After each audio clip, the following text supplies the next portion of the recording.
Welcome to the Planetary Health Lab podcast, where science meets whole person healing. We interview top experts in integrative wellness to bring you vetted, evidence-based tools for mental and physical well-being. Because when we align human health with planetary health, we all thrive.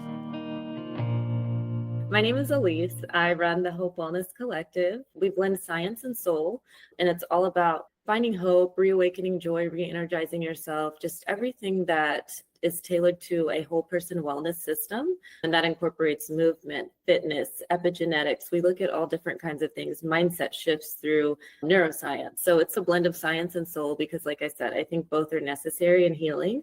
And so that's a general idea of what we do. And when we talk about getting our daily movement, what does that look like on an individual level? I think that movement is very necessary. It's one of the biggest things that I like to incorporate in my practice, whether I'm coaching or hosting a yoga retreat. I am a certified personal trainer. I do have foundations in yoga. Somatic movement, I think, is very necessary. You see a lot of people who are releasing trauma through yoga, different types of things, and even just staying active and keeping your dopamine levels up and all of the things that you need to do to feel good.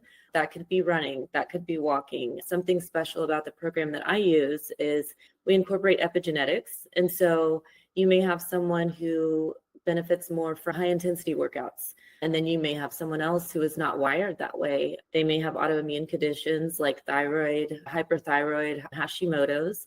Those things are going to probably require that person to do a softer workout, something that's less intensive because of the inflammation that comes up. I do like to focus on movement, even the grounding in nature. I think everyone can benefit from that. That's one of my favorite things to do, that morning sun for your cortisol and just getting out in nature. It keeps you very connected.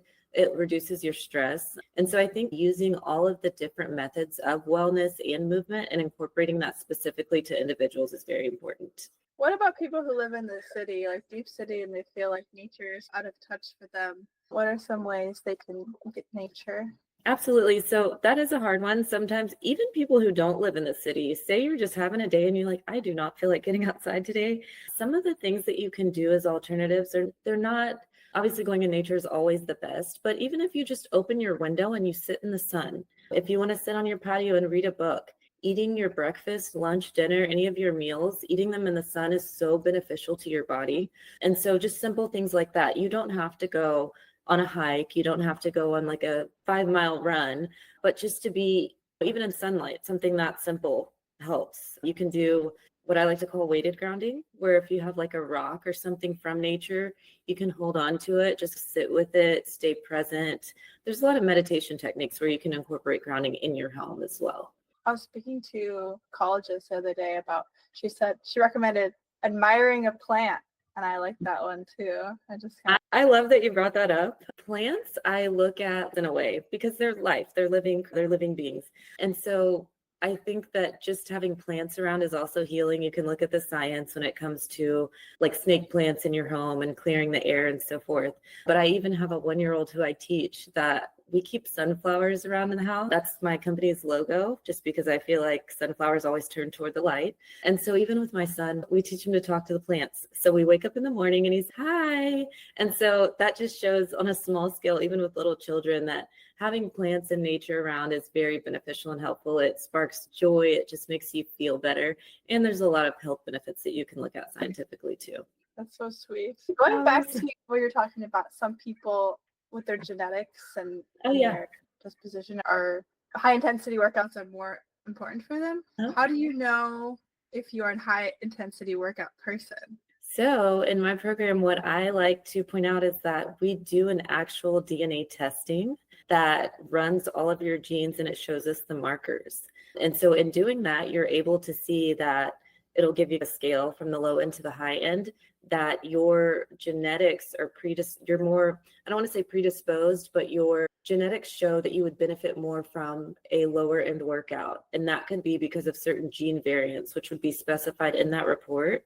So when I do a lot of this coaching, I go over that with people and it gets very detailed, but I do go over that with people. And then we also teach the difference between your genes and epigenetics, so how those genes express in your environment. So if you have genes that are set to somebody who benefits from high intensity workouts, but now you've developed an autoimmune condition, that's no longer going to hold because the genes are now expressing themselves differently because of the stress that you're under. So we still cater to that as well. And that's why I believe there's not a one size fits all. You see a lot of the trends online and everyone wants to cold plunge and everyone wants to do this and that. And I think that things have to be tailored because everything doesn't benefit everyone. You see a lot of differences between male and female, but then I like to go even further and go down into the DNA and things like that help us even more. Yeah, speaking to cold plunges, Yes. What are the nuances of that as well? Absolutely. The core temperatures, first and foremost, between male and female are very different. And so you will get a difference when you have, say we're going to do 65 degrees. That's going to benefit a man probably better than a woman just because of the core temperature. So if we're starting with a higher core temperature, then you're going to have different effects than someone who's starting with a lower core temperature. So it's good to look at those differences so that you're not telling someone, hey, go cold plunge in 50 degrees, and then their body goes into shock. And I don't mean full shock where they're going to pass out, but it just shocks the system so much that it becomes a point of stress rather than relaxation. So do you think it can do more harm than good sometimes, or you just need to listen to your body? If not done correctly, absolutely. But if you do follow the correct protocol, it's going to be beneficial for sure for everyone. And I understand you know a bit about nutrition as well. Yes. What are we not eating enough of as a society? Also, sorry, where are you based? I'm in Houston, Texas. Okay. So in America too, especially America focused, but also the world, thinking globally. I think fiber is a big one. A lot of people look at protein as something that we need mainly, and we do, of course. But I think fiber is number one. I think in addition to that, there's a lot of supplemental things that people are trying to take supplements over the counter and the fish oil pill and so forth. I think there's so many different nutrients that we need to get from food, like magnesium, zinc, copper. And again, these things vary. But as a whole, I would say the fiber and a lot of minerals, because if you look at here, at least in America in the 50s, when people were growing food and they have their own farms, and even if they weren't, there were much more minerals in the food back then than there are now. So when people say eat your health, the orange that you got in 1950 and the orange that you get today, they're likely not going to have the same amount of nutrients in them. So sometimes you will need to supplement, but other times I think if you are very mindful of what you're eating and your servings and what you need, then you're able to get that in through food. And of course, if needed, you can supplement. Do you supplement? Do you recommend it to people? I do supplement, and it's different for everyone. I have issues with some of my detox pathways is what I got into health and wellness. That was part of it. And so I do take supplements, usually methylated. Again, that won't work for everyone either, but I take methylated B12. I do take fish oil to keep inflammation down, which are omega-3s. Some people benefit more from omega-6s. It all varies. And then a lot of people will take like an iron supplement, which I think that's something to look into. You don't always need to supplement with iron. Sometimes your iron stores are just getting backed up and they're not flowing where they need to go. And so a lot of people don't realize that, and they think that, oh my gosh, my iron's low, I need to take more iron, when really that's not the case. So there's always things to look at when it comes to supplementing. But yes, I do supplement myself to get some of those additional things in that my body maybe doesn't want to absorb or is having a hard time pushing through. What's a day in the life of what you eat? I'm very if you're open to sharing. Fun, yeah. So I don't track calories. I don't necessarily believe we have to, unless you're someone who is like training for bodybuilding or something like that, then sure. But I think in everyday life, it can become a point of stress. So I don't really push people to do that. I think it's more about mindful eating, being educated on what you're eating. So for me, I try to get protein in the morning, but before that, I do warm water. I don't always add lemon. I find sometimes that the warm water itself helps get things moving better. So I'll do warm water in the morning before anything. From there, I'll do scrambled eggs, uncured chicken sausage, and mix it together and do a side of oatmeal with chia and flax seeds. And then I have a guilty pleasure of Bloom energy drinks. That is my guilty pleasure. I am one of those people who believes that, yes, we need wellness, but you also have to have a little fun too. So I do have Bloom energy drinks that I incorporate sometimes in my breakfast. During the day, I like to do a lot of wraps. So like arugula, chicken, a little bit of avocado oil, even like a spread with it. Gluten-free tortillas, I do gluten, no dairy. That's just a personal choice for me. Works better with my bloating. For dinner, I do some red meat. So we'll do steak, we'll do chicken. Sometimes we'll do tacos, black beans, just incorporating a lot of fiber and colorful foods, peppers. I think color is the best way to go when you don't know what else to do. If you're just trying to switch over from maybe not eating so well to a better diet, I think the most simple way to do it, if you're not looking to track, is colorful food. So lots of vegetables, rich in antioxidants and all of those. Sounds like you're getting a good amount of protein. So this is a good segue into the question from my mom. Shout out, Mom. Hi, Mom. Is getting enough protein overrated? How much do we actually really need? And it's probably, like you said, individualized as well. Yes, so it does vary. I personally, and I hope I don't get whatever for this, but I personally think that because you do hear a lot of eat 150 grams of protein or eat your body weight in protein, that's a lot of protein. Even with sometimes complex carbs, you're given that same advice, and that's a lot. I would lean toward complex carbs more than protein if that's what your body needs. So we do always look at that. Some people don't do well with a lot of red meat, but you can get protein in other ways.